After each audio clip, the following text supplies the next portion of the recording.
guys, hari ni kita nak buat payung terjun awesome.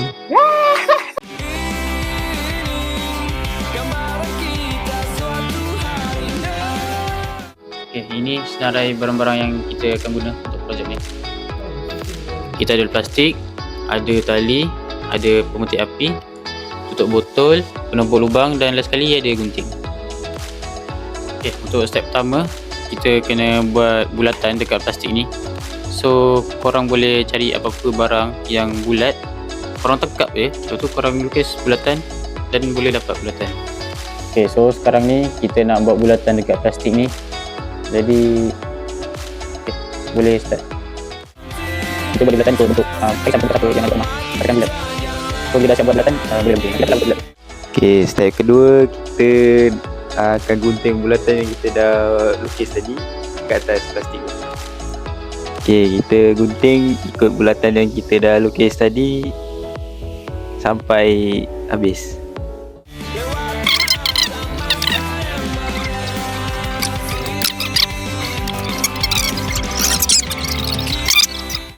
Okay, untuk next step, plastik yang kita dah gunting tadi kita tembuk lubang dia. Tapi untuk senang nak tembuk lubangnya, kita lipat dia. Jadi bila lipat dia lagi senang lah nak buat lubang tu. Tak payahlah nak tembuk satu-satu. Okay, kita lipat dia. Kat sini kita orang lipat dua je, senang. Okay, so dapatlah dalam 4 lapisan macam tu. Jadi kita tembuk je sini. Nanti automatik tempat-tempat lain pun akan dapat lubang juga.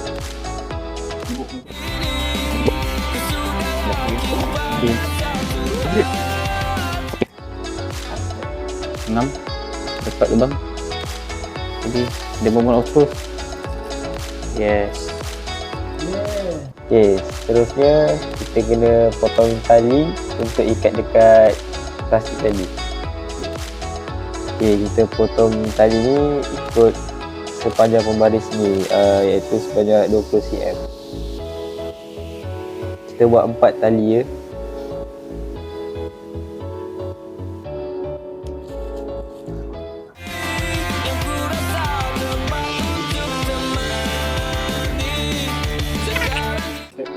Okay, dah siap potong tali. Sekarang ni kita nak ikat tali ni dekat plastik yang kita dah gunting tadi. Okay, ini plastik tadi yang dah gunting bawah. Nah, ni pun tali tadi dah gunting kat. Sekarang kita ikat dia kat plastik ni.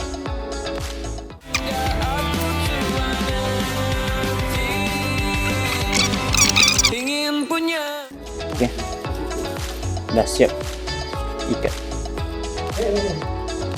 Okay, baiklah, seterusnya kita akan tembuk lubang dekat penutup botol ni kat sini. Baiklah, untuk memudahkan kita untuk menembuk penutup botol ni, kita panaskan penembuk ni dengan pemetik api. Tetapi hati-hati, benda ni panas.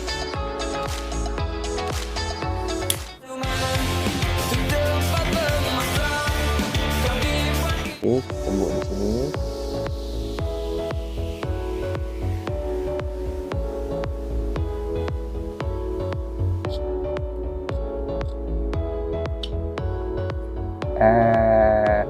Okay, dah siap tembuk penutup botol tadi. Lepas tu kita ambil tali yang dah diikat tu, yang dah siap ikat dengan plastik tu, kita masukkan dalam tutup botol yang dah dilubangkan. Kita masukkan tali ni dalam penutup botol. Dia perlu dipaksa sikit. Okay, dah. Dah masuk, ikat lah.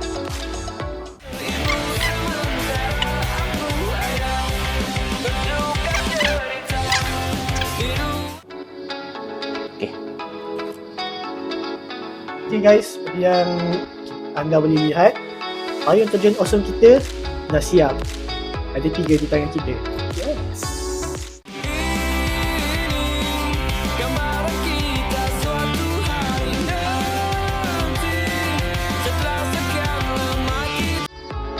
Okay, sekarang kita orang akan buat demonstrasi payung terjun awesome kita orang ni.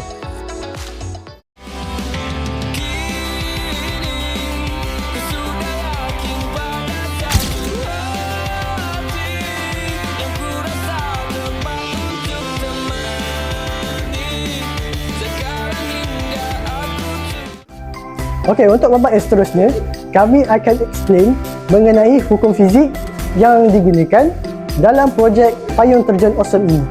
Hukum fizik yang digunakan ialah daya graviti ataupun gravity force. Daya graviti ialah daya tarikan bumi terhadap objek.